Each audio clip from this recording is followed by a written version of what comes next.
I'm Nico Mbalroka here in Jackson, Fiji. I'm from Monedake, Fulanga in Low. Love listening to Mbula FM, especially when I'm stressed and tired at the end of the day. Love Mbula FM. Talk about in Mbula FM.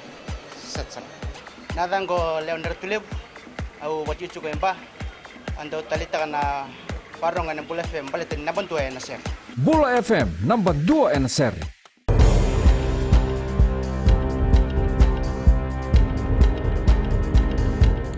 Ni sambul vinaka, sai kwengo na bagaleleka ni nonda itukutuku na mbongi endendai.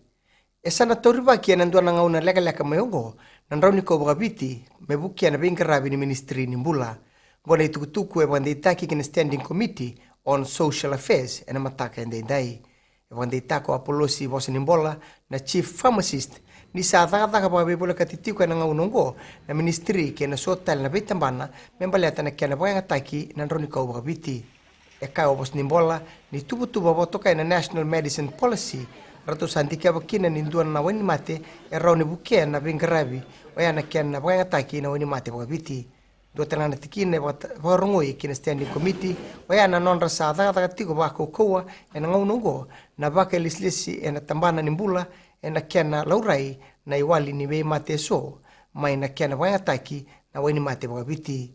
Daga taltinga kina ena ngaunongo na ministry kena World Health Organization membaleta na kena toya butaki na programo ngo. Onisa baka salataki na leno bonua moninga rauna na monu somindi ka toto bata na beka solia ke na ibata kila ni mate na dengi ka beto bitu balebu na ngaunongo.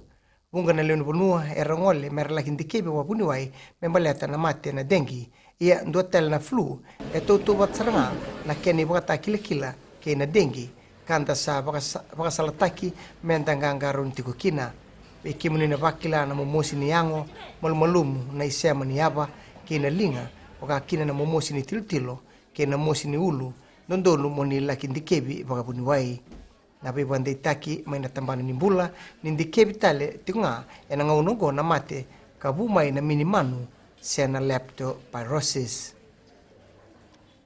Rauta ni bitu nan rau ono sangabul na lino benua ringo manikua na non rantono undolu na ilabo mai buana ililu ni mate ni tu borenge mbani marama.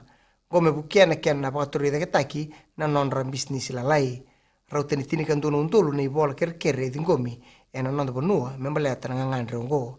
Me tegi bumai na ngauna solikina na ilabungo rauta ni limu nondolu wal non rau 5 saulu tolu nandau ni bisnisi ersa dingo marau na non rilabo katiko na 5.5 na milioni $. Kena soli ni kua na soli ongo mai sabu go sa kene ka 5 sangabul ngauna me solikina mai na mata ni tu ena makongo bito ba tiki na mata ni tu e tinigan 2.2 na milioni $. Membaleta na bebu kongo mebuke na non rabaga dokotaki na bolengai ena danyi o Winston era maru ta bolebu na lino bonua ena boliku na bebuke ongo.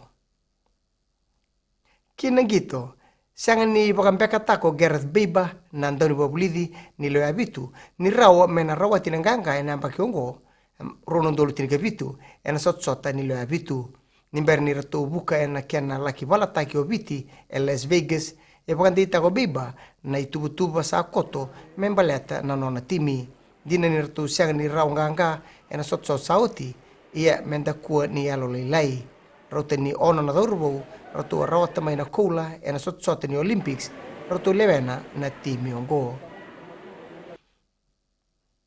mai da bekiri na valeleka ni no ande tukutuku ena kene kuri ronon sama ena steseni no Radio Fiji 1 ke Mbula FM ni pwedeng vinaka.